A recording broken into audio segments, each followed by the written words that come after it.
Hello everyone and welcome back to my channel. On today's video, we're going to go over a few tips of things that you can do to set up an ADHD cleaning schedule that's friendly to you and your family.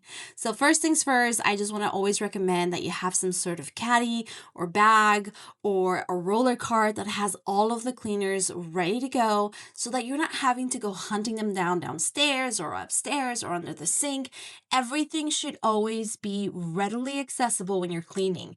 This way we avoid distractions and leaving the rooms because the sooner that happens, then you're probably not going to finish the task.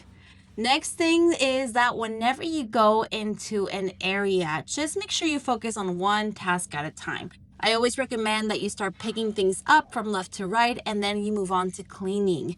When it comes to a cleaning schedule, it's important that we prioritize zones and then that we're not necessarily cleaning an entire house in one day. What do I mean by that? It's okay to tidy up for maybe 20 minutes at the end of the day, but realistically, we don't have that much time after, working a 9 to 5 or being with the kids and picking them up and doing activities and doing sports. We have a very limited amount of time to really be cleaning.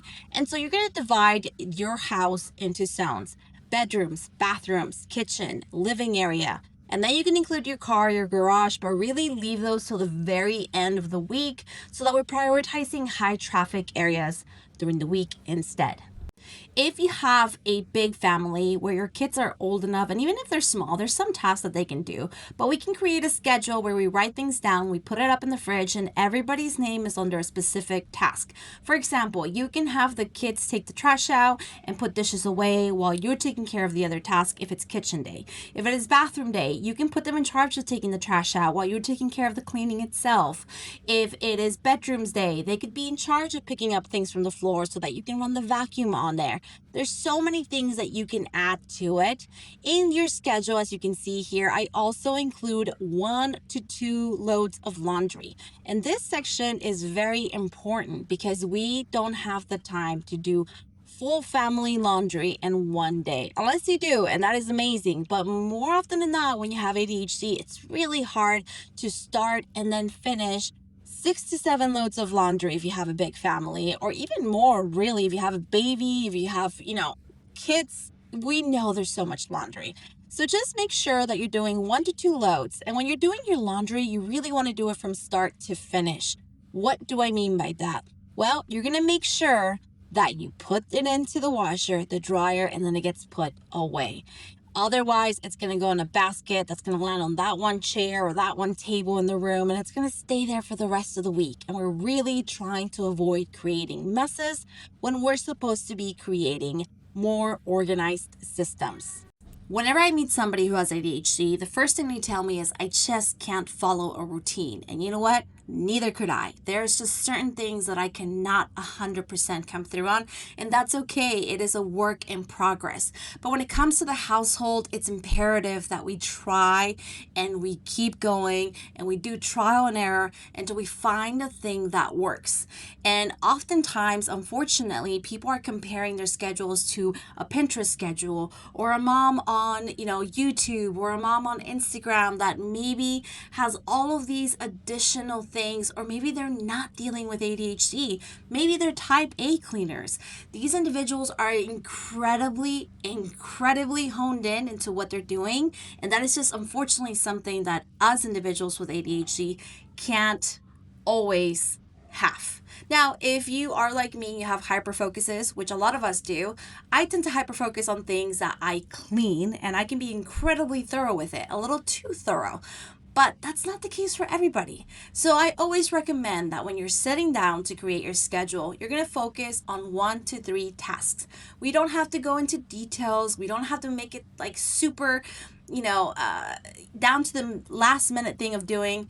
It just has to make sense. For example, a bedroom. You're going to focus on the floors. You're going to focus on the beds, and you're going to focus on any surface.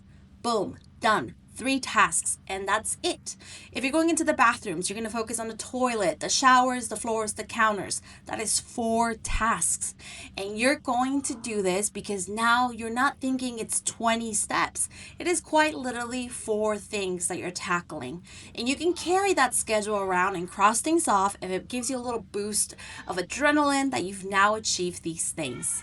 Now, I do acknowledge that there's going to be days where we are very low energy. If you have Hashimoto's, if you have an autoimmune disease, if you're dealing with anxiety and depression, not one day will ever be the same. And I completely understand that. I recently went through going through pneumonia and getting through that, and it was incredibly hard. It was incredibly hard on my mental health. It was hard on my body. And there's just some days that we really do just have to stop.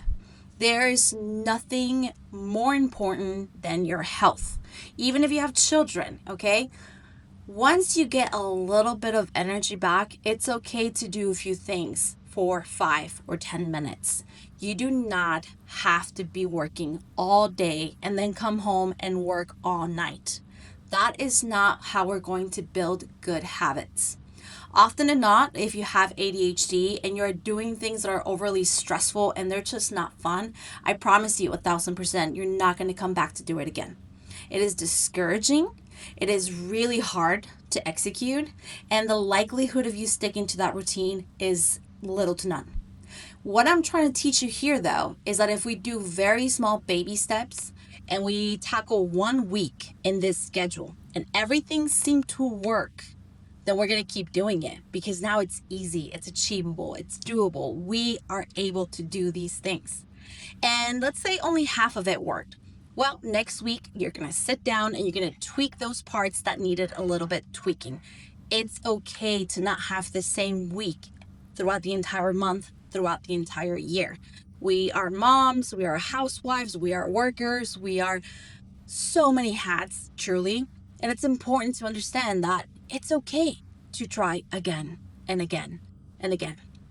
Now, I do have to add a few pointers here. If you are in a home that is neurotypical, meaning there are multiple individuals in this house that maybe have different stances in their mental health or they're dealing with different things. For example, my child more than likely has ADHD. We're still working on that, but there's things that he just cannot do on his own. So I have to stay on top of making sure he has his list, his checklist, that he is taking the same routine repeatedly over and over again, that I'm tweaking his routine if necessary, that he is learning the things that are going to be beneficial for him to be an adult.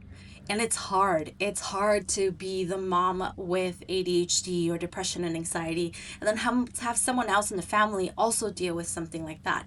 So, to moms that are dealing with this, it's okay to take a break, okay? I'm not saying this have to be perfect or that you have to get it down the first time. All I'm saying is don't give up on yourself, but also take care of yourself. The last thing that I really want you to focus on is that you're going to see a lot of videos on Instagram, on Facebook, on YouTube of people who are really good at cleaning. They are really good at making things look easy. And that's okay. That's great. That is their whole gig, right? Ultimately, we cannot compare ourselves to somebody who isn't neurotypical. We cannot compare ourselves to somebody who maybe isn't dealing with Hashimoto's. We can't compare ourselves with somebody that doesn't have an autoimmune disease. Our energy levels, our mental health, everything is different, and we must treat it like so. You cannot beat yourself over something that you cannot change during this time of your life. Right now, well, all we can do is really just hone in and focus on the tasks that we are good at. And here are a few things that, believe it or not, people with ADHD are incredibly good at. First things first, we have an amazing power when it comes to hyperfocus. When I tell you that I can do something incredibly fast because I am hyperfocusing on it, I'm pretty sure you understand what I mean by that. So, try to focus on something that can drive the hyperfocus while you're doing a second task. For example, I love memorizing music. That is just my one thing that I thoroughly enjoy. I love music. I love playing it in the background. I love singing the lyrics out loud and challenging myself that I've memorized something. Well, I play those same songs as I am cleaning because now my brain is occupied with the music, the songs, the thrive of it, and my body is just functioning at that point. And I know it sounds weird, but we are so good at that. So try utilizing that when it comes to cleaning or maintaining your home. I promise you it's going to be really good outcome. It might be a little tricky at first, but I promise you it is something that you're able to do. Secondly, I know routines are not our go to, but there are just some things that just give us that rush, right? Some people love sugary drinks and they love to reward themselves with it. They like having a specific treat, they like doing a specific thing that just brings them that little oomph after doing something incredibly hard. Well, do that, okay? I want you to do whatever it is that makes you feel really good inside after you've done something really crappy. Like, let's say laundry. Laundry is awful. I hate it, but I really loved iced coffee. Well, guess what? Go get that iced coffee and put it near where you're doing laundry and sip on it like you're doing your laundry. I know it seems really minute of a change, but I promise you, when you pair a good with a bad, the likelihood of you abandoning that bad is going to be very, very low. More than likely going to keep you on task or feel like you have a goal to reach. So you're going to go ahead and tackle that task so that you're able to reward yourself. Another thing that people with ADHD are really good at is we can be very, very thorough. We can be a little too picky about certain things. Well, when it comes to cleaning, I want you to do that. I want you to go around the house and just dissect your house. Yes, I know it's probably not going to be the best part for you because it might give you a little anxiety, but I want you to look at every nook and cranny in the house and I want you to establish, am I up to the challenge?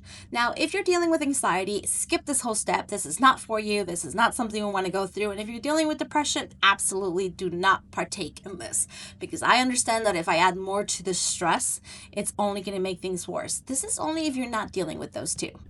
I hope these pointers were able to help you. And if you are new to my channel, hi, welcome again. And I hope that you're able to come back. I will be posting twice a week and showing you guys new ways to manage your home while dealing with depression, anxiety, and ADHD. And until next time, bye.